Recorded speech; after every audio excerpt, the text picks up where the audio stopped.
नमस्ते मित्रों, सभी को जय श्री राम। संभाजी के बारे में सभी को जरूर पढ़ना चाहिए।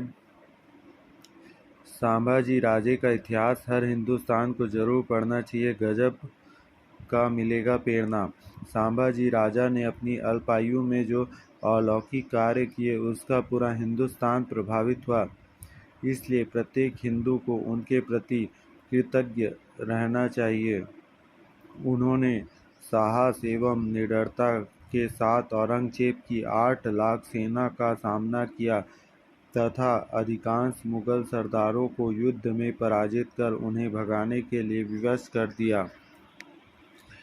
24 से 32 वर्ष की आयु तक शंभू राजा ने मुगलों की परवरिश शक्ति से लड़ाई की एवं एक बार भी यह योद्धा पराजित नहीं हुआ।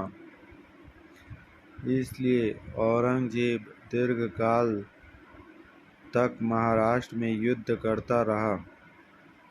उसके दबाव में संपूर्ण उत्तर हिंदुस्तान मुक्त हो रहा।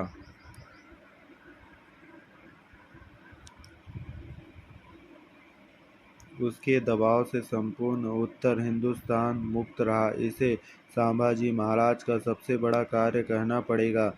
यदि उन्होंने औरंगजेब के साथ समझौता किया होता अथवा उसका आधिपत्य स्वीकार किया होता तो वह 2-3 वर्ष में ही पुनः उत्तर हिंदुस्तान में आ धमकता।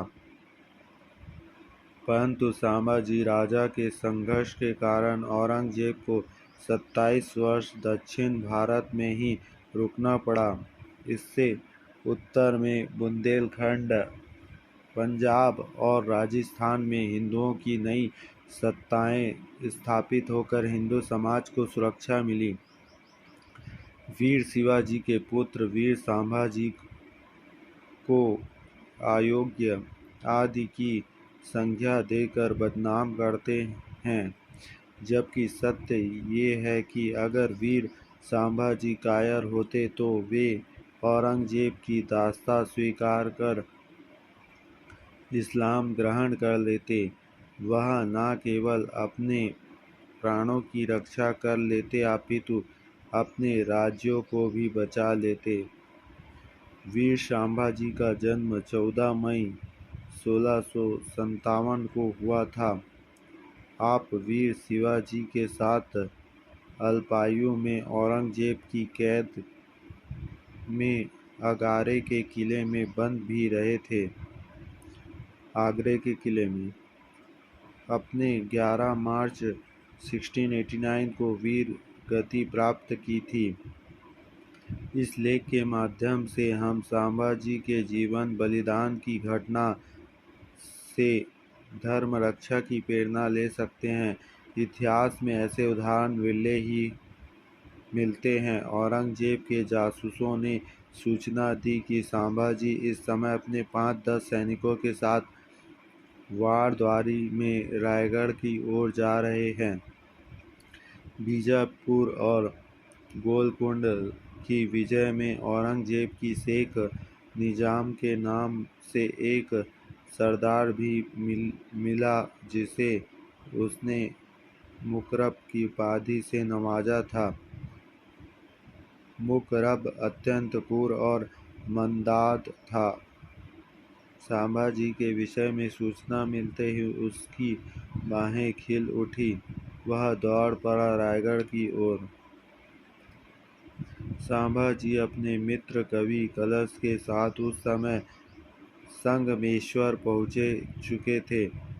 वहाँ एक बाड़ी में बैठे थे कि उन्होंने देखा कि कवि कलश भाग चले आ रहे हैं और उनके हाथ में रक्त बह रहा है। कलश ने संभाजी से कुछ भी नहीं कहा बल्कि उनका हाथ पकड़कर उन्हें खींचता हुआ बाड़ी के तलघर में ले आए। परंतु उन्हें तलघर में घुसते हुए मुकरब खान के पुत्र ने देख लिया था। शीघ्र ही मराठा रणबांकुरों को बंदी बना लिया गया। संभाजी व कवि कलश को लोहे के जंजीरों में जकड़कर मुकरब खान के सामने लाया गया। वह उन्हें देखकर खुशी से नाच उठा। दोनों वीरों को बोरों के समान हाथी पर लाद कर मुस्लिम सेना बादशाह औरंगजेब की छावनी की ओर चल पड़ी। औरंगजेब को जब यह समाचार मिला तो वह खुशी से झूम उठा। उसने 4 मील की दूरी पर उन्हें शाही कैदियों को रुकवाया। वहां संभाजी और कवि कलश को रंग बिरंगे कपड़े और विदूषकों जैसे घुंघरूदार लंबी टोपी पहनाई गई थी।